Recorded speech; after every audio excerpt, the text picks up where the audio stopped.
Thank you, Chairman Blumenthal. I would like to just note that this series of hearings really began with the revelation that internal research at Facebook revealed the negative impacts on teenagers' body images from using the company's Instagram platform.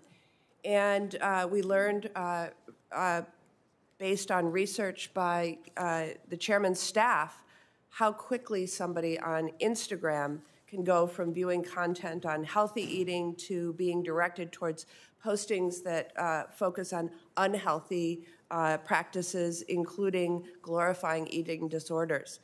I know we don't have Facebook and Instagram before us today, but I'm particularly concerned about the impact that that type of content can have on young users.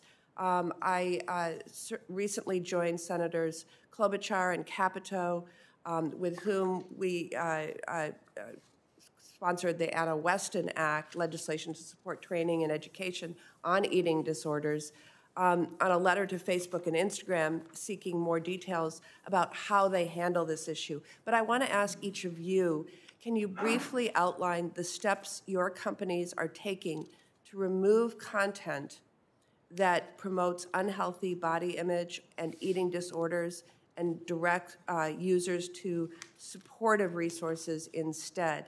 And in particular, how are you focusing on this issue with regard to your younger users? Why don't we start with Mr. Beckerman and TikTok? Thank you, Senator. I myself have two young daughters, and this is something that I care a lot about, and our teams at TikTok care a lot about. One, I want to assure you we do aggressively remove content like you're describing that would be problematic for eating disorders and problem eating.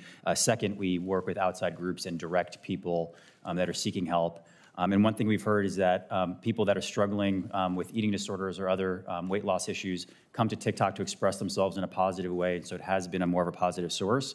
And lastly, we don't allow ads that target people based on weight loss and that kind of content. Ms. Stout. Thank you, Senator Baldwin. I want to make clear that the content that you describe, content that glorifies eating disorders or self-harm, is a complete violation of our community guidelines.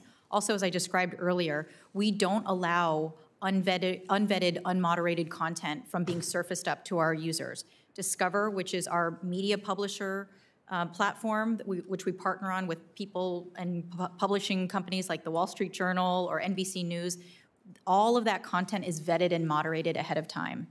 But specifically, yes. Can I interrupt and ask, is that done through AI or humans? No, these are handpicked partners that Snapchat has selected to say, in this closed garden of content, which is Discover, we will allow certain publishers and media companies to provide news, entertainment content, ESPN or CMT or the Washington Post, in fact. So users can come, look at that content. It's all pre-moderated and curated. So it's not an unlimited source of user-generated content where you could go down a rabbit hole, perhaps, and access that kind of hurtful, damaging content on body image. But I think you raised a very interesting question. What are the products that you're surfacing? How are we helping users find positive resources? And as a result, we did conduct research about the mental health effects of body image and self-harm, and we created a product called Here For You. This was created in 2020 in the height of the pandemic. When users are in Snapchat and they search anorexia or eating disorder, instead of perhaps being led to content that could be harmful, that content which is against our guidelines, we now surface expert resources that show content that can help that user. Maybe it helped them, maybe help their friends. So this is a redirection of that kind of search for potentially hurtful and harmful content that then steers the user to resources that may help them or a member of their circle of friends. Ms. Miller. Senator, we take a comprehensive and really holistic approach on topics like these.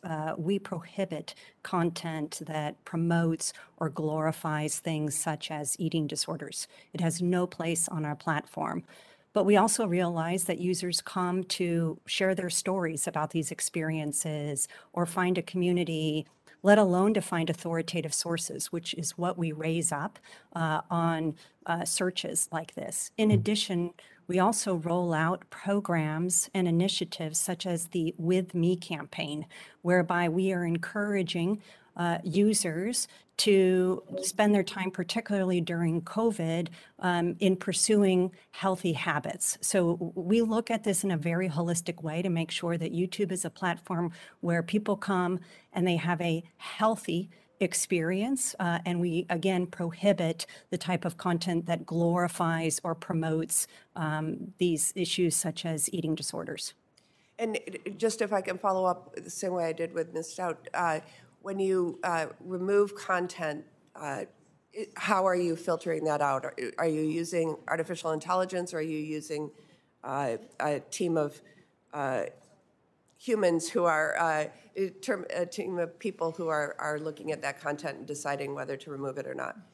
It's a mix, Senator. So it's a mix of when we develop content policies, we rely on experts to inform the development of these policies. And then we have machine learning to help us capture this type of content at scale.